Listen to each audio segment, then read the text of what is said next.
ಹೇಳ್ತಿದ್ದಾನಂತೆ ಚಿತ್ರಗುಪ್ತ, ಈ ದಿನ ನಮ್ಮ ಯಮಲೋಕಕ್ಕೆ ಯಾರು ಬಂದಿದ್ದಾರೆ, ನಮ್ಮ ಯಮಲೋಕದ ಮಾರ್ಗವಾಗಿ ಯಾರು ಬಂದಿದ್ದಾರೆ ಎಂದರೆ ಆಗ ಆ ಚಿತ್ರಗುಪ್ತ ಹೇಳ್ತಿದ್ದಾನಂತೆ, ಅಪ್ಪ ಯಮರಾಜ ನಮ್ಮ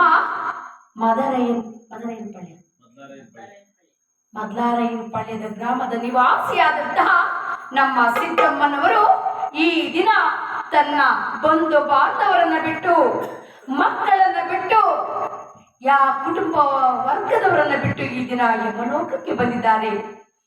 ಅದೇ ರೀತಿಯಾಗಿ ನಿನ್ನ ವರಬಲದಲ್ಲಿ ಜನಿಸಿದಂತಹ ಧರ್ಮರಾಯನು ನಿನ್ನ ಯಮಲೋಕದ ಮಾರ್ಗವಾಗಿ ಬರುತ್ತಿದ್ದಾನೆ, ದಾರಿ ಕಾಣದೆ ಕಾಡಿನಲ್ಲಿ ಅಲೆದಾಡುತ್ತಿದ್ದಾನೆ ಎಂದರೆ ಯಮರಾಜ ಹೇಳಿದ.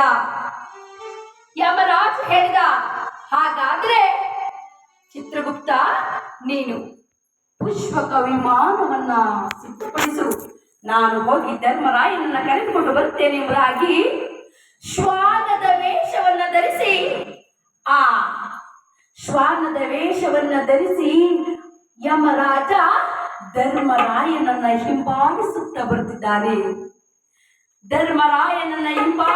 ಬರುತ್ತಿದ್ದರೆ ಧರ್ಮರಾಜ ಆ ಶ್ವಾನವನ್ನ ನೋಡುತ್ತಾ ಹೇಳ್ತಾ ಇದ್ದಾನಂತೆ, ಶ್ವಾನವೇ, ನಾನೇ ಅನ್ನ ಆಹಾರಾದಿಗಳಿಲ್ಲದೆ ಕಾಡಿನಲ್ಲಿ ಅಲೆಯುತ್ತಾ ಬರುತ್ತಿದ್ದೇನೆ, ನೀನು ನನ್ನ ಬೆನ್ನಿಂದೆ ಬರುತ್ತಿರುವೆಯ, ಬಾ, ಮುಂದೆ ಕಾಣುವ ವೈತರಣಿ ನದಿಯಲ್ಲಿ ನಿನಗೆ ಸ್ನಾನವನ್ನು ಮಾಡಿಸುತ್ತೇನೆ ಎಂದು ವೈತರಣಿ ನದಿ ಹತ್ತಿರಕ್ಕೆ ಬಂದಿದ್ದಾನಂತೆ. ವೈತರಣಿ ನದಿ ಹತ್ತಿರಕ್ಕೆ ಬಂದು ಆ ಶ್ವಾನಕ್ಕೆ ಸ್ನಾನ ಮಾಡಿಸಲು ಮುಂದಾಗಿದ್ದಾನೆ. ಆಗ ವೈತರಣಿ ನದಿ ಮಾತಾಡಿದಂತೆ ಭಾಸವಾಯಿತು, ಧರ್ಮಯ್ಯ, ನಾನು ಕೇಳುವ 3 ಪ್ರಶ್ನೆಗಳಿಗೆ ಉತ್ತರವನ್ನ ನೀಡಿ ನೀನು ಮುಂದಕ್ಕೆ ಬಾ.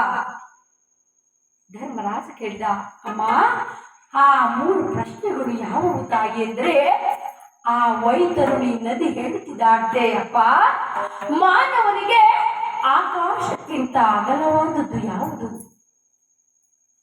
ಗಾಳಿಗಿನ್ನ ವೇಗವಾದದ್ದು ಯಾವುದು, ನೀರಿಗಿನ್ನ ತಿಳಿಯಾದದ್ದು ಯಾವುದು ಮಾನವನಿಗೆ ಎಂದ್ರೆ ಆಗ ಧರ್ಮರಾಜನಕ್ಕೂ ಉತ್ತರವನ್ನ ಕೊಟ್ಟ, ಅಮ್ಮ ತಾಯಿ, ಮಾನವನಿಗೆ ಆಕಾಶಕ್ಕಿಂತ ಅಗಲವಾದದ್ದು ತನ್ನ ಆಸೆ ತಾಯಿ,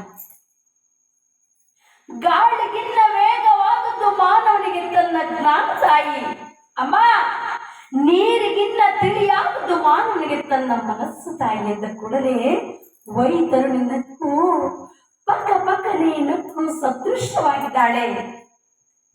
ಹಿಂತಿರುಗಿ ನೋಡಿದ ಶ್ವಾನ ಮಾಯವಾಗಿದೆ. ಯಮರಾಜ ಥಟ್ಟನೆ ಪ್ರತ್ಯಕ್ಷವಾಗಿ ತನ್ನ ಪುಷ್ಪಕ ವಿಮಾನದ ಮೇಲೆ ಕೂರಿಸಿಕೊಂಡು ಧರ್ಮರಾಯನನ್ನ ಯಮಲೋಕಕ್ಕೆ ಬಂದು ಯಮಲೋಕವನ್ನ ತೋರಿಸಿದ.